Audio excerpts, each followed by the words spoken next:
Bon, cette vidéo était censée être un re-upload et je vous avoue que ça m'aurait facilité la tâche. Mais bon, la vidéo était assez courte et pour ceux qui l'ont déjà vue, ne vous inquiétez pas, les arguments seront assez différents pour que vous n'ayez pas cette sensation de déjà vu par rapport à mon ancienne vidéo. Comme j'ai dit dans ma précédente vidéo, Pika07 a lâchement fait supprimer ma vidéo et le pire c'est que j'ai reçu aucun mail de YouTube, mais fort heureusement j'ai également reçu aucun strike, sinon j'aurais vraiment pété un câble. Je sais pas si c'est le but de Pika, mais il fait aussi supprimer d'autres vidéos parlant de lui. Mais il y a une vidéo qui a un peu titillé mon intention parce qu'elle s'est fait strike 3 fois, c'est chaud quand même. La personne concernée, nous allons l'appeler Capi07. Ouais, c'est à l'envers. Une chose est sûre, crois-moi Capi07, je vais pas te lâcher, c'est la 3e fois que tu strikes ma vidéo. Du coup je me demande s'il compte faire supprimer toute vidéo parlant de lui. Si c'est le cas, bah il va être dans la merde. Au moins grâce à Pika07 je peux refaire cette vidéo que je trouvais pas trop travaillée. Et si vous voulez revoir l'ancienne vidéo, je mettrai peut-être un lien en description et vous pourrez me dire s'il y a une différence ou non entre cette vidéo et l'ancienne. Bref, commençons par la présentation de ce personnage. Pika07 est un jeune youtubeur qui a environ 70 000 abonnés, mais attendez, ça veut pas dire que je refais cette vidéo que je vais pas passer certains passages de l'ancienne vidéo parce que... Bon, je vous laisse juste l'intro que j'ai faite sur lui et ensuite on continue. Parce que je la trouve stylée quand même. Scott Forlan, lama fâché. Non, c'est...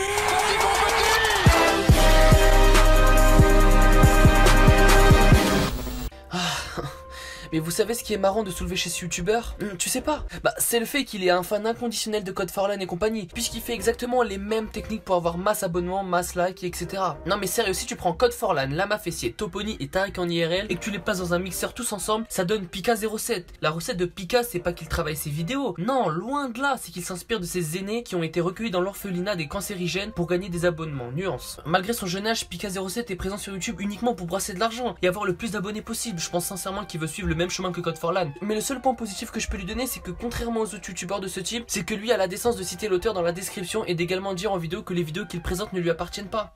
Y'a que ça, sinon c'est vide. Y'a rien à dire sur lui à part ça. Donc comme vous pouvez le voir, Pika07 appartient également au fameux gang des yeux blancs. Et c'est ça le problème. Tous les youtubeurs qui font des vidéos cancer ont ce genre de photos de profil. C'est parce qu'à force de faire ce genre de contenu, ils en deviennent aveugles, je crois. Me demandez pas comment Razmo, Badflunge, Kerry ou encore d'autres youtubeurs arrivent quand même à rester clairvoyants. Il y a des phénomènes qui sont inexplicables. D'ailleurs, en voyant les vidéos les plus populaires de Pika, on tombe sur ça.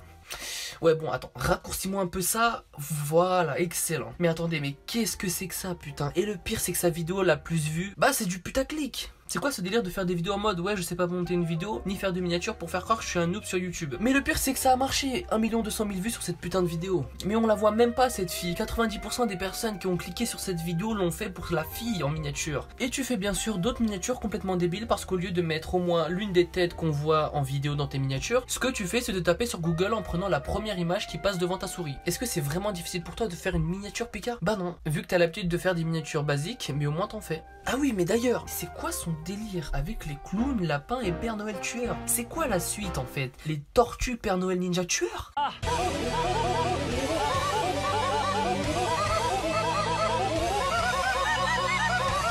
déjà on aura une cabane.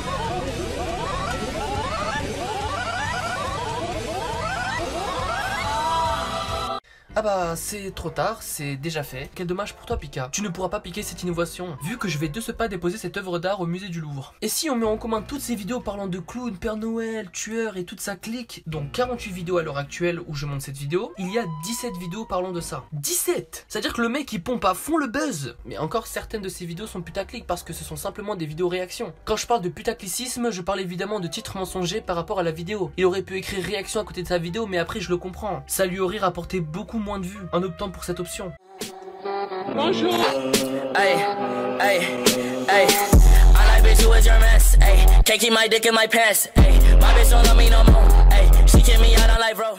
Ok, le mec s'est apparemment fait poignarder en pleine vidéo. Comme par hasard, les youtubeurs qui font ce genre de contenu tombent toujours sur des trucs incroyables. À eux tous, ils devraient écrire une histoire pour laisser une trace d'eux sur terre, tellement leur vie est palpitante. Bref, balance extrait.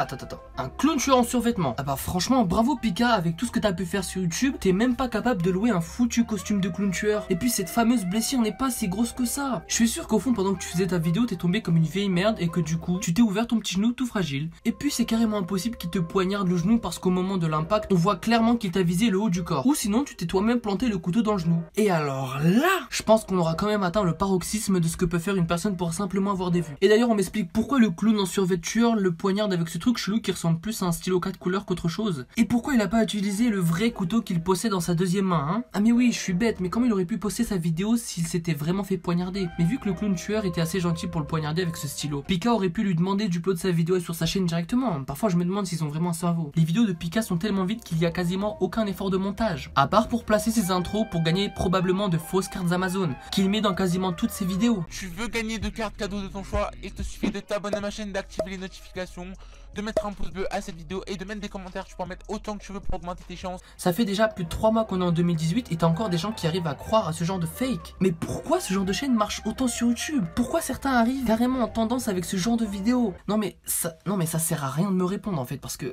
je vous entends pas. Enfin voilà, je voulais juste vous poser la question parce que... ouais bon...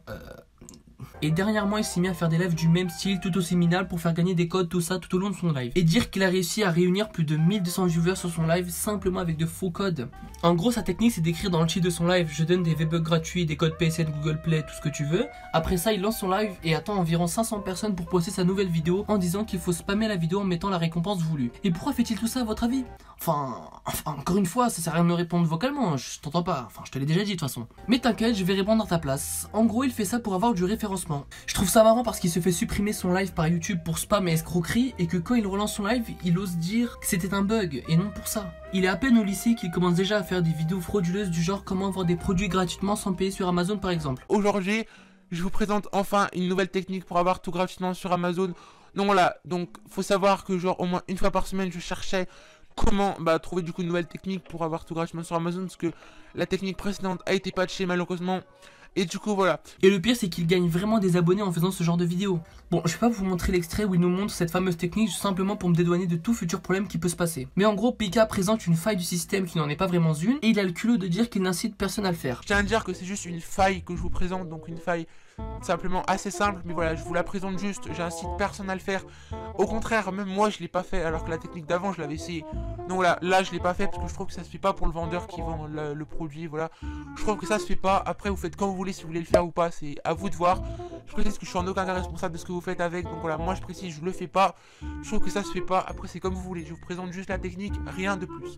Il nous fait un petit speech en se dédouanant le maximum possible, alors qu'au fond s'il avait vraiment l'envie que personne ne le fasse, il n'aurait simplement pas fait cette vidéo. Mais Pika07 est toujours en quête de notoriété avec pour seule passion l'argent et une infime reconnaissance. Alors à quoi bon avoir une éthique sur YouTube tant qu'on peut gagner de l'argent facilement, hein? Vous savez, je vais pas dire que c'est un gamin et qu'il sait pas ce qu'il fait, parce que déjà c'est tout le contraire.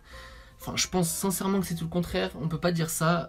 Il a 13 ans, il a le droit de créer une chaîne YouTube, il est au lycée, il sait ce qu'il fait, il doit savoir que ce qu'il fait c'est de la merde aussi, etc. Le problème c'est que Pika07 et d'autres youtubeurs de son âge se font influencer à cause de youtubeurs cancer comme Code4Lan qui est le numéro 1 dans ce domaine. Mais c'est bien beau de dire qu'à cause des youtubeurs cancer, les petits ont du mal à se faire connaître. Mais la vraie question au final, ceux qui ont besoin d'une chimiothérapie, c'est les youtubeurs cancer ou les viewers? Voilà, encore une fois, j'ai pas réussi à respecter le délai que je m'étais imposé, mais au moins la vidéo est sortie, c'est mieux que rien. Bref, c'est cliché, mais merci pour tout le soutien que vous m'apportez sur chaque vidéo, notamment depuis celle de TheKerry78, où ma chaîne n'a fait que grandir continuellement. Et j'espère que cette vidéo aura le même impact que les autres. Après, si c'est pas le cas, tant pis, mais voilà. Et aussi, j'aimerais remercier toutes les personnes qui ont fait des dessins de moi. C'est vraiment très gentil de votre part. Et pour cette vidéo, j'ai reçu ce petit dessin sympathique de la part de Petit Dessin. Et sans jeu de mots, hein, parce que c'était vraiment sans jeu de mots. Je l'ai fait comme ça, en impro, tout ça. Tu me fais pas chier, d'accord? Merci. Je vous mets le lien de son Instagram dans la description si vous voulez voir d'autres dessins qui sont quand même assez diversifiés. C'est pas que du type manga, etc. Il y a vraiment de tout si vous voulez voir. Voilà, si ça vous intéresse, allez voir, ça serait cool. Et encore deux choses. Enfin, ça, je tourne ça peu après la fin de mon montage. C'est que Kirby54 a répondu à ma vidéo. Alors pour ceux qui l'ont pas vu, vous avez juste qu'à taper sur YouTube je réponds à la critique de Yas, Kirby54 ASMR, je sais pas quoi. Ou sinon vous allez dans mon autre vidéo, sur celle de Kirby54, où je mets directement le lien de sa vidéo dans ma description. Et en plus j'ai laissé un petit message pour sa vidéo. Voilà, alors je vous invite à la voir. Et aussi la deuxième chose, c'est celle sur Rémi. Ça fait je sais pas combien de temps je tease cette vidéo, et elle va sortir normalement. Je pense que c'est sûr à 100% qu'elle sortira.